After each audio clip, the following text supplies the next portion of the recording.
अब इन ग्रहों के स्वरूप को या राशियों के और स्वरूप को, स्वभाव को समझने के लिए दूसरा पैरामीटर हम लोग लेते हैं, वो है तत्व।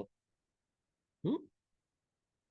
हम लोगों ने, फिर हम शेयर कर रहे हैं, तत्वों के बारे में हम लोगों ने थोड़ा सा पहले पढ़ा था, समझा था। तत्व क्या है? मैटर।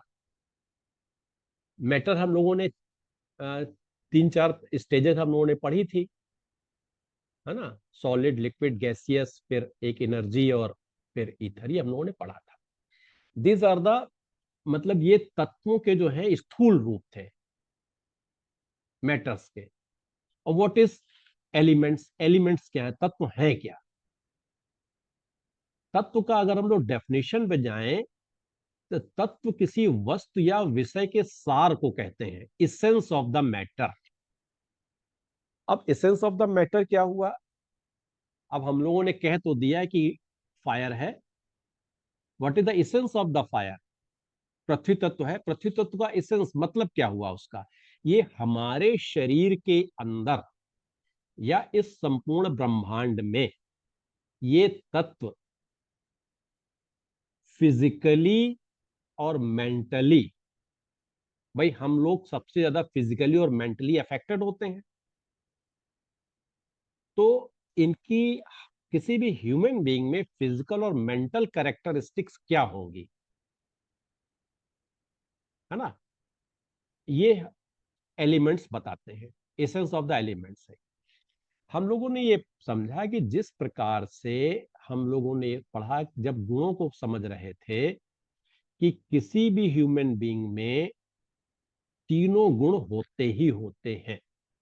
इनका अनुपात अलग अलग हो सकता है, लेकिन यह नहीं संभव है कि किसी भी व्यक्ति में एक या दो गुणों का पूरा अभाव हो और एक ही गुण पूरी तरीके से हो। प्रधानता तो हो सकती है या कमी, लेकिन होंगे तीनों ही भी। ठीक है? इसी प्रकार से हमारे शरीर में चारों तत्व, पांचों तत्व होंगे। किसी एक तत्व का प्रभाव अधिक हो सकता है और किसी एक तत्व का प्रभाव कम हो सकता है। ठीक है? तो सबसे पहले हम लोग ये डिवाइड कर लें कि अब अग्नि तत्व के ग्रह कौन से हैं और राशियां कौन सी हैं। अभी मैंने आपको रजोगुण, तमोगुण, सतोगुण की राशियां नहीं बताई थी। उसका एक कारण था, वो हम जब राशियां डिटेल में पढ़ेंगे तब हम लोग समझेंगे। लेकिन अब आप लोग नोट कर लीजिए, बताने की कोई वैसे नहीं जरूरत है मुझे। जो अग्नि तत्व के जो ग्रह हैं, उनको मोटा मोटा भी समझ लीजिए, दो ग्रह हैं, सूर्य और मंगल। ठीक है? और अग्नि तत्व की तीन राशियां हैं,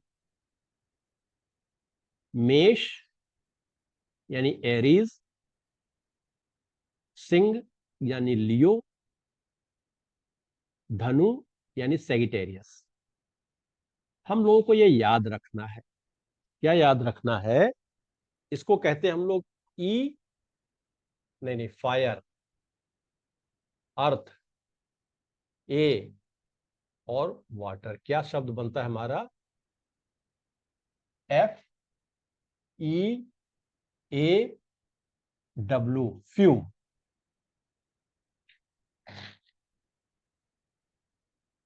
इस क्रम को हमें याद रखना है।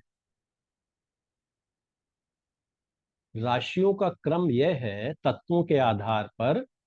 सबसे पहले अग्नि तत्व की तीन राशियां हैं, मेष, सिंह, धनु, जिनके क्रमांक हैं 1, 5, 9। फिर पृथ्वी तत्व की राशियां हैं वृषभ, कन्या और मकर, यानी कि टॉरस, विर्गो एंड कैप्रिकॉर्न, जिसके क्रम संख्या है 2, 6, 10। तीसरा जो है वायु है या एयर एलिमेंट है, यह है मिथुन, तुला और कुंभ, जिनकी क्रम संख्या है 3, 7, 11। फिर है वाटर एलिमेंट, जल तत्व, जिनकी तीन राशियां हैं कर्क, वृश्चिक, मीन, 4, 8, 12। इसका कारण ये है कि ये हमारा जो है, this is the first cycle, CYCLE cycle. ये हमारा क्या है, सेकंड साइकिल है। ये हमारा क्या है, थर्ड साइकिल है। चक्र, हम लोग जब जोडियाक में राशि चक्र में हम लोग जब राशियां देख रहे थे, तो वहां पर क्रम से राशियां किस तरह आ रही थी, मेष, वृषभ, मिथुन, कर्क, यानी Aries, taurus, Gemini and cancer. यानी सबसे पहले अग्नि तत्व की राशि आई, फिर पृथ्वी तत्व की राशि आई, फिर वायु तत्व की राशि आई, फिर जल तत्व की राशि आई। आकाश तत्व कहीं नहीं दिख रहा है। आकाश सब में व्याप्त है, because that is an space जहां सब एग्जिस्ट करते हैं। तो जो जोडियाक में राशियों का क्रम क्या है, अग्नि तत्व, पृथ्वी तत्व, वायु तत्व और जल तत्व, ये क्रम भी हमको याद रखना है। It is very important. और ये हमको फर्स्ट साइकिल, सेकंड साइकिल और थर्ड साइकिल भी याद रखनी। छोटा सा मैं इसका लिंक बता देता हूं, साइकिल या एक चक्र का क्या मतलब हुआ कि ये जब हम लोग देखते हैं, कभी भी जब नक्षत्रों को, राशियों को जब हम लोगों ने कनेक्ट किया था, तो हम लोग ये देखते हैं कि एक जो हमारा चक्र होता है, एक राशि होती है हमारी 30 डिग्री की, ये मिला के हो जाते हैं 120 डिग्री। तो ऐसे 120 डिग्री, 120 डिग्री, 120 डिग्री, ये 360। तो 120, 120, 120 के तीन हमारे पास जो है डिविजन्स हैं जोडियाक के, जिसमें तीन राशि, चार राशियां हैं। चार राशियों में नौ नक्षत्र इक्वली डिवाइड हो जाते हैं। तो जहां नौ नक्षत्र समाप्त होते हैं, नक्षत्रों की एक साइकिल समाप्त होती है, वहीं पर राशियों का एक चक्र जो है अग्नि से लेकर के जल तक का पूरा हो जाता है। तो इसलिए जो है इनको फर्स्ट साइकिल कहते हैं। और फर्स्ट साइकिल का इंटरप्रिटेशन भी है। जब हम लोग राशियों को पढ़ेंगे, एक एक शब्द जो बोला जा रहा है, उन सब के कुछ ना कुछ सार्थक मीनिंग हैं, जो आगे आपको समझाए जाएंगे। अभी हमको यह समझना है कि these are the three cycles, और इनका क्रम हमें याद रखना है। ठीक है, 1 2 3 4 5 6 7 8 9 10 11 12। हमको यह भी याद रखना है कि अग्नि तत्व की राशियां कौन कौन सी हैं, सभी तत्वों की। ठीक है, और उनका क्रम क्या है। चलिए, यहां तक किसी को कोई प्रॉब्लम नहीं होनी चाहिए, सब आसान चीजें हैं। हम खाली सिस्टमेटिक वे से आपको याद रखने का तरीका बता रहे हैं, और किस क्रम में हमें याद रखना है ये भी हमें समझना है।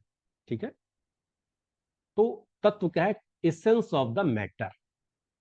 अब ये हमको समझना है, फायर है, अग्नि तत्व है। What is the essence of अग्नि, कीवर्ड क्या, एनर्जी। ये हमने लिख रखा है नीचे, energy. Energy is the essence of the fire. अगर हम लोग एक चीज याद रखें, फायर मीन्स एनर्जी, सभी जानते हैं, तो that will indicate so many thing. अभी हम लोग वाइटलिटी और स्पिरिचुअलिटी पर भी आएंगे, लेकिन सबसे पहले हम लोग ये समझने कि what does this energy indicate. Essence of the fire is the energy, and how does this energy appears in our body in the physical and mental form। तो हम लोग तत्वों के बारे में जब इनकी कैरेक्टरिस्टिक्स को समझेंगे, तो इन कैरेक्टरिस्टिक्स में हमको ये भी देख लेना है कि which are our mental characteristics, which, और कौन सी हमारी जो फिजिकल कैरेक्टरिस्टिक्स है। ठीक है, ये हमने यहाँ डिवीजन नहीं किया है जानबूझ करके, क्यों, फिर ज्यादा स्पेसिफाई कर देने से थोड़ा सा लोग सोचना कम कर देते हैं। ठीक।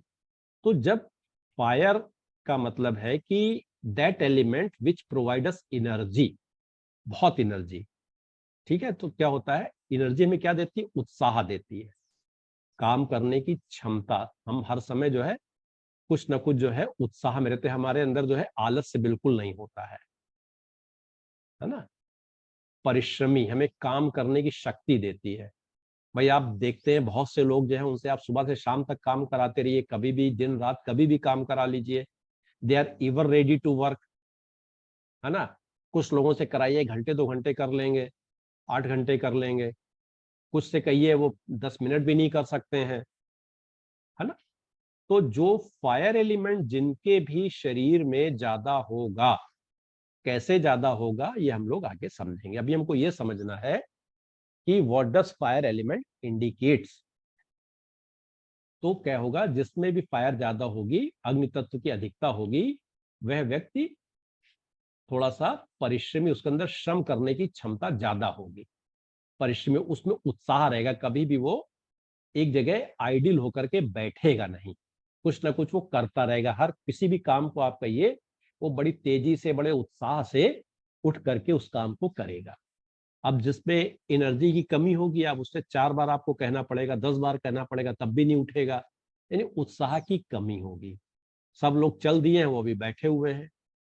और जिसमें एनर्जी ज्यादा है, दूसरे सब लोग बैठे हो, खट से उठ के खड़ा हुआ और चल दिया आगे आगे, right.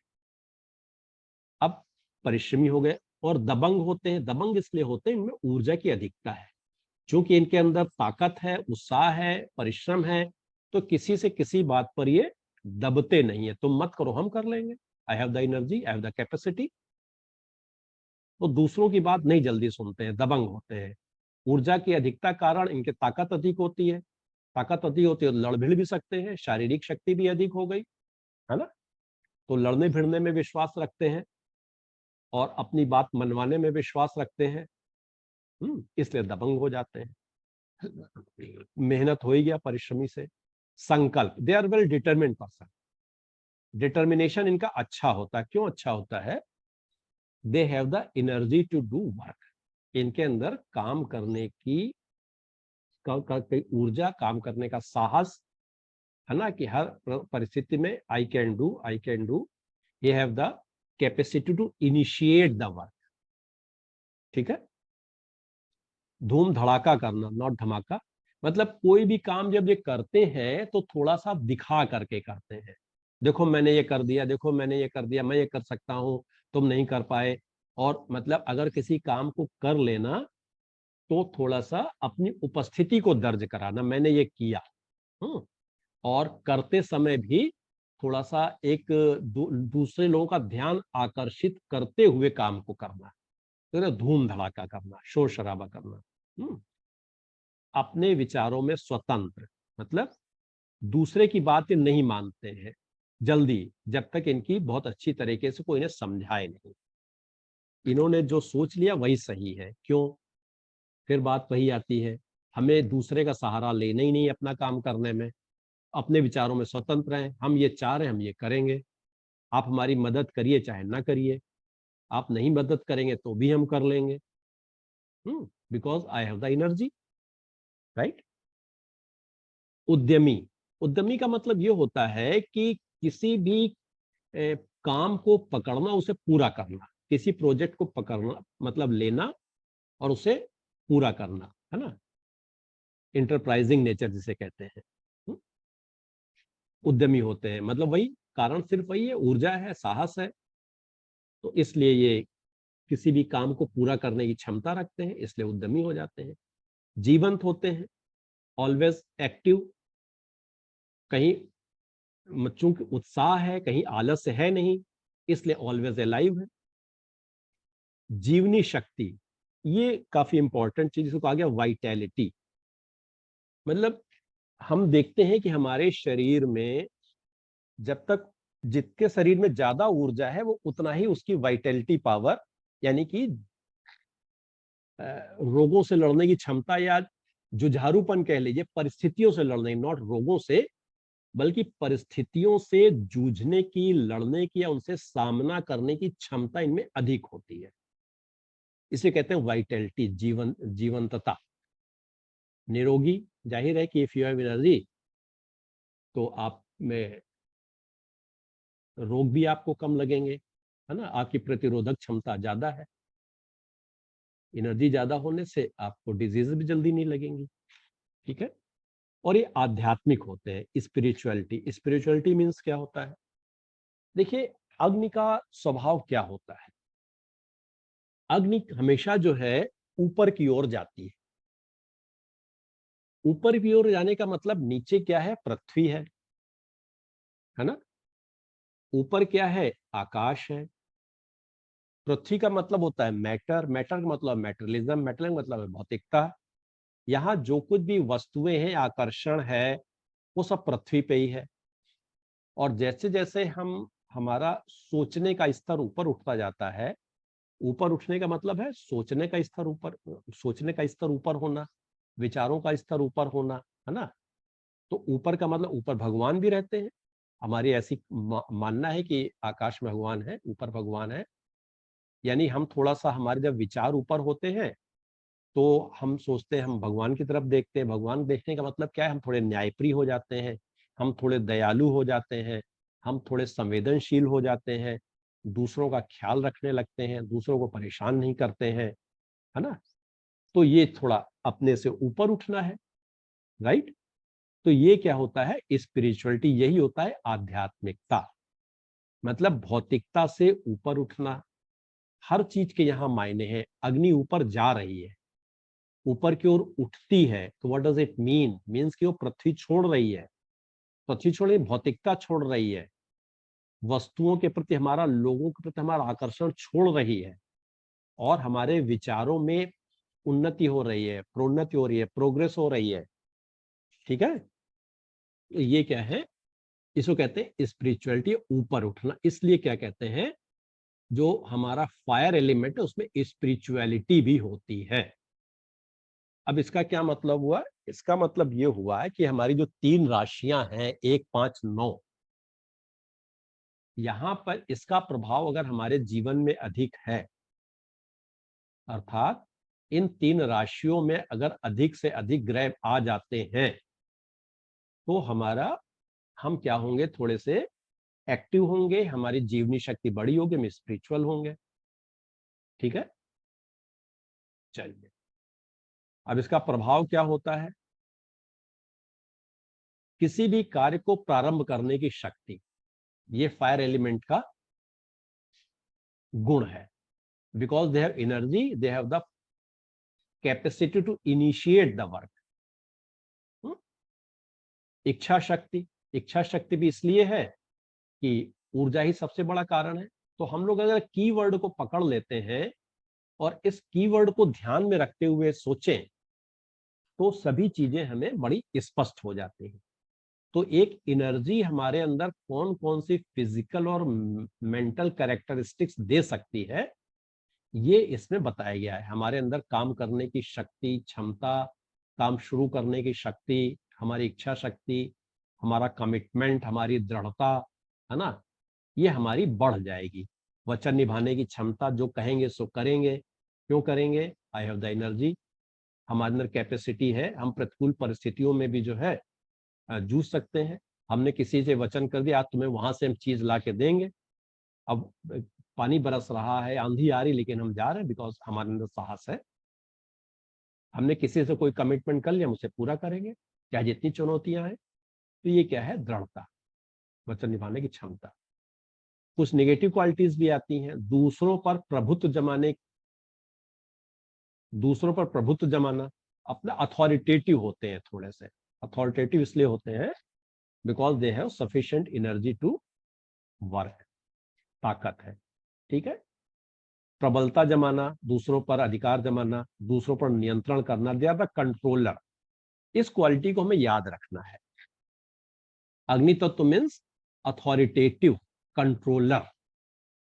Sun and Mars are the representative of the fire element, इसलिए इनको क्षत्रिय भी कहा गया है। आगे हम लोग क्षत्रिय का मतलब समझेंगे।